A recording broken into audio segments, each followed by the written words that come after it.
صفحہ نمبر 43، سیرت النبی جلد اول، پیج نمبر 43، سیرت النبی جلد اول۔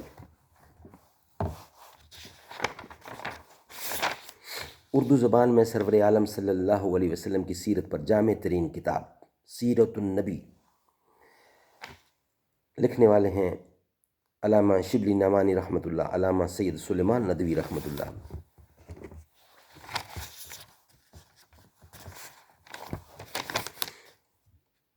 بسم اللہ الرحمن الرحیم، الحمد للہ رب العالمین، والصلاة والسلام علی رسولہ محمد وعلی آلہ واصحابہ واہل بیتہ وازواجہ ومطہراتہ اجمعین۔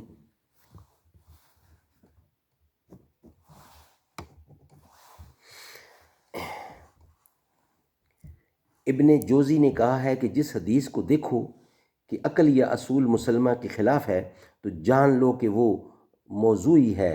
اس کی نسبت اس بحث کی ضرورت نہیں کہ اس کے راوی معتبر ہیں یا غیر معتبر۔ اسی طرح وہ حدیث قابل اعتبار نہیں جو محسوسات اور مشاہدہ کے خلاف ہو، یا نص کتاب اور سنت متواترہ اور اجماع قطعی کے خلاف ہو اور تعویل کی گنجائش نہ رکھتی ہو، یا وہ حدیث جس میں ذرا سی بات پر سخت عذاب کی دھمکی ہو یا معمولی کام پر بہت بڑے ثواب کا وعدہ ہو۔ اس قسم کی حدیثیں وعظوں اور سوقیوں کے ہاں بہت پائی جاتی ہیں، یا وہ حدیث جس میں لغویت پائی جائے، مثلا یہ حدیث کہ کدو کو بغیر ذبح کیے نہ کھو، اس لیے بعض محدثین نے لغویت کو راوی کے کذب کی دلیل قرار دیا ہے۔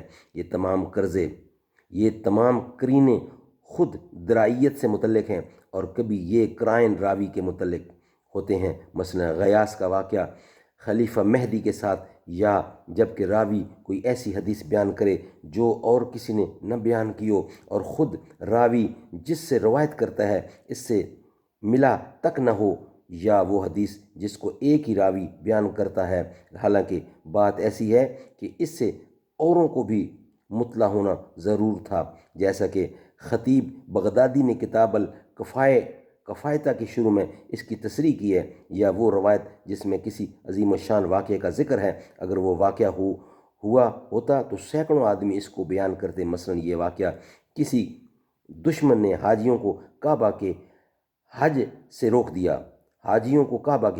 دیا۔ اس عبارت کا ما حاصل یہ ہے کہ حسب ذیل صورتوں میں روایت اعتبار کے قابل نہ ہوگی، اور اس کے متعلق اس تحقیق کی ضرورت نہیں کہ اس کے راوی معتبر ہیں یا نہیں۔ جو روایت عقل کے مخالف ہو، جو روایت اصول مسلمہ کے خلاف ہو، محسوسات اور مشاہدہ کے خلاف ہو۔ افسوس یہ ہے کہ یہ کتاب نہایت غلط چھپی ہے، اس لیے بعض عبارتیں ہم نے فتح المغیث مطلوبہ لکھنؤ، اس کتاب کا ذکر ہو رہا ہے۔ افسوس یہ کتاب غلط چھپی ہے، اس لیے بعض عبارتیں ہم نے اس نسخہ کے موافق غلط نقل کی ہیں۔ یہ اصول خود ابن الجوزی کے قائم کردہ نہیں ہیں، بلکہ ابن جوزی نے محدثین کے اصول کو نقل کر دیا۔ صدق اللہ العلی العظیم وصدق رسولہ النبی الکریم ونحن علی ذلک من الشاہدین والشاکرین والحمد للہ رب العالمین۔